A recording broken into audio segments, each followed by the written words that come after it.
जब परमाणु युद्ध छिड़ा तो लगभग सारे शहर परमाणु हमले की वजह से तहस नहस हो गए थे। यहीं पर हम एक लड़की को देखते हैं जो पहाड़ों के बीच जाकर जहरीली गैसों से बचकर वहां पर रहने लगती है, और हफ्ते के आखिरी दिन में वो शहर के वीरान जगहों पर जाकर अपनी जरूरत के सामान इकट्ठा करती है।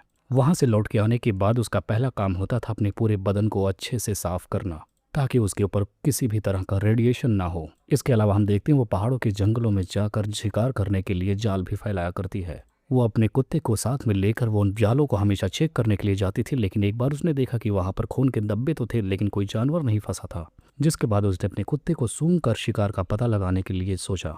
अब हम देखते हैं जब वो कुत्ते के पीछे चल रही होती है तभी उसे पहाड़ी से नीचे एक व्यक्ति जाता हुआ दिखाई देता है। इस वक्त उसने अजीब से कपड़े पहने हुए थे।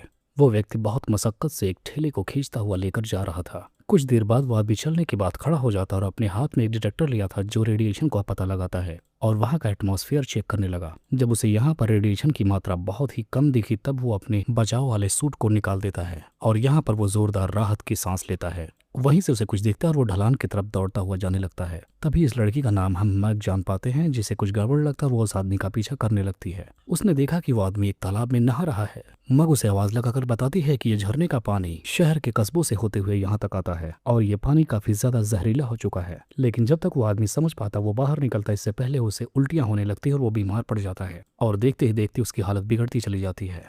मग को ऐसा देखकर उस आदमी पर दया आ जाती है और वो उसे अपने कांपते हुए हालत पर घर लेकर जाती है, जिसके बाद उसने सावधानी से उस व्यक्ति के शरीर पर लगे जहरीले कड़ों को साफ किया, जिसके बाद उसे अपने कमरे में ले जाकर रेडिएशन से बचाने वाली दवाओं का उपयोग किया। कुछ टाइम गुजरने के बाद मग की अच्छी देखभाल से चलते हुए ये ब्रॉड नाम का व्यक्ति काफी ठीक हो जाता है। यहाँ पर वॉर्ड उसे बताता है कि वो अब तक सरकार के बनाए हुए एक बंकर में छिपा हुआ था, लेकिन लंबे समय तक उसी बंकर में बंद रहने की वजह से और सूरज की किरणें न पड़ने की वजह से उसके दिमागी संतुलन बिगड़ने लगे, क्योंकि वहां पर बहुत सारे लोग थे, जिसके चलते वहां पर मारकाट होना शुरू हो गया। इसलिए वॉट वहां से भाग निकलता है। हम जान पाते हैं कि ये लोग पहाड़ों के बीचों बीच एकदम अंडरग्राउंड जगह पर रह रहे थे, जिसके चलते बाहर की जहरीली गैसें यहाँ तक नहीं पहुंच पाती थी, और मग यही चाहती थी कि वॉट अब यहाँ उसके साथ रहे, क्योंकि वो काफी अरसे से अकेली जिंदगी जी रही है और ये अकेलापन मग से अब सहा नहीं जा रहा था। वॉट के पास जाने के लिए कोई जगह नहीं थी, इसलिए वो वहीं इसी के साथ रहने का फैसला कर लेता है। अब हम देखते हैं ये दोनों साथ में रहकर खेती भी करने लगते हैं और बचे वक्त में ये दोनों शहर भी घूमने जाने लगते हैं।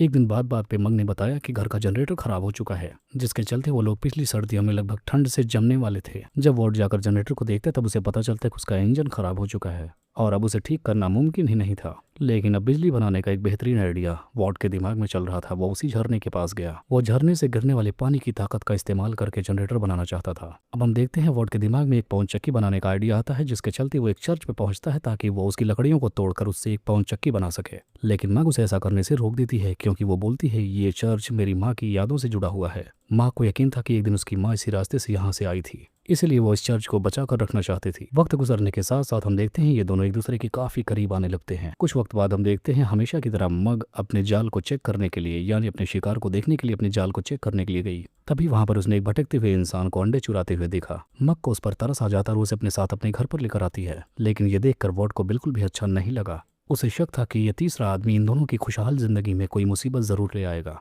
अब यहाँ पर वॉट के मना करने के बाद भी मग ने उस कृष नाम के व्यक्ति को अपने ही घर में रहने के लिए मना लिया। मग ने कृष के स्वागत में एक शानदार शाम को शानदार खाना बनाया।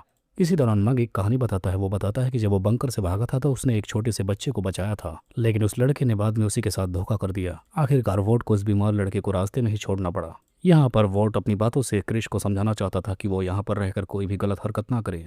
जाहिर है कि यहाँ पर क्रिश भी उसकी बातों का मतलब समझ चुका था। उसने कहा कि बस वो कुछ ही दिन यहाँ पर रुकने के बाद चला जाएगा। अब सर्दियां आने वाली थी, इससे पहले कि वो जनरेटर नहीं बना पाते वो ठंड से मारे जाते। अब की बार कृष्ण ने ये बात कही कि चर्च की लकड़ियों को तोड़कर वो पवन चक्की को बना सकते हैं, और इस पर मग ने भी हाँ बोल दिया। ये बात सुनकर वॉर्ड को बहुत बुरा लगता है कि आखिर अब तक तो मग उसकी बातों से सहमत नहीं थी, लेकिन कृष्ण के कहने पर वो बहुत जल्दी मान गई। और बस इसी तरह से यहाँ पर कृष्ण को और भी ज्यादा रुकने का मौका मिल जाता है। अब ये लोग पवन चक्की को बनाने के काम में लग जाते हैं, लेकिन वॉर्ड देखता है कि मग और कृष्ण के बीच की नजदीकियां बहुत तेजी से बढ़ रही हैं। कुछ ही वक्त बीतने के बाद तीनों की लगातार मेहनत के साथ ये पवन चक्की बनकर तैयार हो जाती है। अब ये लोग इस बात का काफी ज्यादा जश्न मनाते हैं और खाने के बाद पास के एक तालाब में नहाने चले जाते हैं। मग और कृष्ण को आपस में घुल मिलकर बातें करता हुआ देखकर वॉर्ड को काफी बुरा लगता है, और इसी बीच लौटते टाइम वो मग को अकेले में ले जाकर वॉर्ड अपने प्यार का इजहार कर देता है। लेकिन उसी रात मग जब वॉर्ड के पास जाती है तो वो गहरी नींद में सो रहा होता है। जब मग लौटने लगी तो उसे अचानक से कृष्ण के कमरे से नहाने की आवाज आ रही थी। अब मग खुद को रोक नहीं पाती और दरवाजे के पास चली जाती है।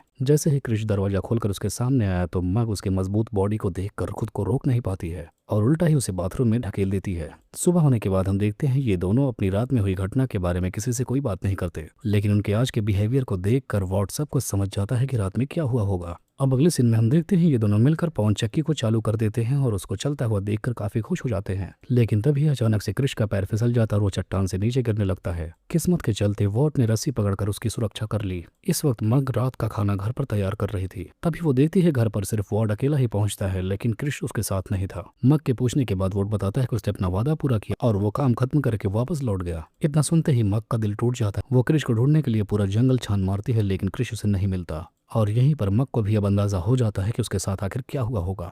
और बस इसी को दिखाते हुए इस कहानी का यहीं पर एंड हो जाता है।